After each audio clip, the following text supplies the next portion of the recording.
కర్నూలులో మైనారిటీల జనాభా ఎక్కువ.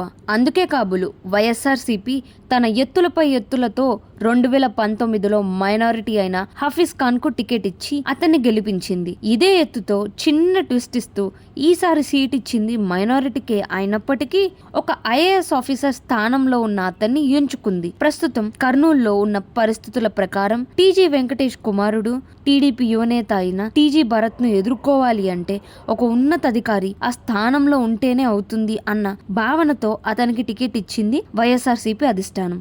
మరి ఇంతియాజ్ అలీ ఒక ఐఏఎస్ అధికారి అయినప్పటికీ ప్రజలకి అతను ఎవరో కూడా తెలియని పరిస్థితులు ఉండగా, మరోవైపు అధికారంలో లేనప్పటికీ టీజీ భరత్ కర్నూలు ప్రజల కష్టకాలంలో ఉన్న ప్రతిసారి నేను సైతం అంటూ ముందుకు వచ్చారు. మరి కర్నూలు ప్రజల అధికారం ఈసారి ఐఏఎస్ పట్టాభద్రుడికి ఇస్తారో లేక ప్రజలకు దగ్గరగా ఉంటూ వాళ్ళ అవసరాలు తెలిసిన ప్రజానేతకు ఇస్తారో చూడాలి.